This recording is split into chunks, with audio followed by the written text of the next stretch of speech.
और कुसा तोड़ने का भी नियम है, कुसा लाने का भी नियम है, और उस कुसा का आसन पर बैठकर स्मरण करने का भी नियम है। कुसा का आसन पर बैठने का भी नियम है। ये जो बाजार में जो कुसा के आसन मिलते हैं, आप अगर बोलकर बनवाएंगे कि हमको बिल्कुल ओरिजिनल कुसा का आसन चाहिए, हमको असली कुसा का आसन चाहिए, तो आपको प्राप्त होगा। जिनके चेहरे पर आंखों के नीचे कालापन हो जाता है, कुसा का आसन वहां भी काम आता है कि आप थोड़ी देर, आधा घंटा, 20 मिनट, 25 मिनट जब भगवान की सेवा कर रहे हो, कुसा के आसन पर बैठ जाइए। आपको किसी क्रीम की जरूरत नहीं पड़ेगी, किसी आपको पाउडर की जरूरत नहीं पड़ेगी। आप कुसा के आसन पर बैठकर भगवान का भजन करो। जितनी देर बैठ सकते हो उतनी देर कुसा के आसन पर बैठो। 4 दिन, 8 दिन, 15 दिन कर कर देखना, आंखों के नीचे से कालापन समाप्त हो जाएगा। कुसा के आसन में वो तेज बल होता है कि नेत्र की ज्योति भी बढ़ा देता है। कुसा के आसन में वो बल होता है कि आदमी के नेत्रों पर जो चश्मा चढ़ा होता है वो तक समाप्त हो जाता है।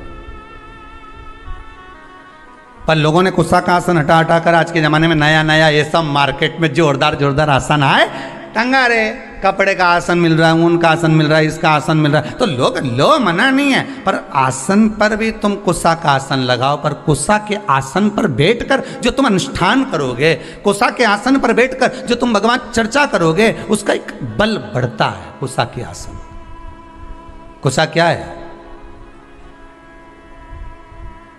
जब माता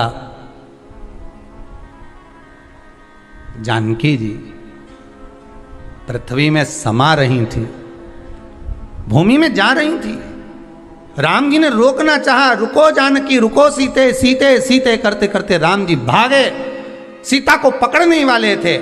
माता सीता पृथ्वी में जाने लगी, केवल उनके केश जानकी जी के थोड़े से हाथ में आ गए। बस वही केस ही कुसा है, भाई केस ही कुसा है। जिस दिन आपका मन कहीं नहीं लगे, बेचैनी अंदर से हो रही हो, भीतर से, हम तो ज़्यादा समय तो आपसे नहीं कहेंगे क्योंकि आप इतनी देर बैठोगे भी नहीं, सीधी सीधी बात है।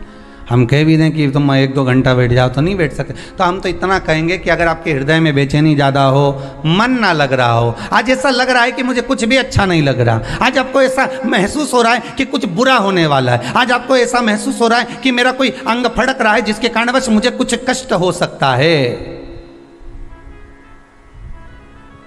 आज मुझे स्वप्न अच्छे नहीं आए हैं, आज मेरी विचारधारणा ठीक नहीं लग रही है, आज मुझे कोई घात का योग बन रहा है, मेरे ऊपर कोई ग्रह बेकार चल रहा है, इसलिए आज मेरा मन नहीं लग रहा, आज मुझे बेचैनी, आज मैं इस मार्ग से जाऊंगा और मेरे साथ में घात होगी। तो निवेदन है, कम से कम 10 मिनट से लेकर 15 मिनट के भीतर आप कुसा के आसन पर आराम से बैठिए और बैठकर भगवान का स्मरण करिए, नारायण का, शंकर का, राम का, कृष्ण का, जिसकी मर्जी पड़ जाए उसका स्मरण, तुम्हारे गुरु मंत्र का स्मरण कर लो, तुम्हारे गुरु का स्मरण कर लो, पर करो, 15 मिनट बैठकर कर लीजिए। उसके बाद आपके हृदय में जो हलचल मची हुई थी वो एकदम शांत हो जाएगी। 15 मिनट से ज़्यादा में करना ही नहीं, तुम तो 15 मिनट करके देखो, और करके जरूर देखना कहीं श्योर वाला महाराज झूठ तो नहीं बोल रही है।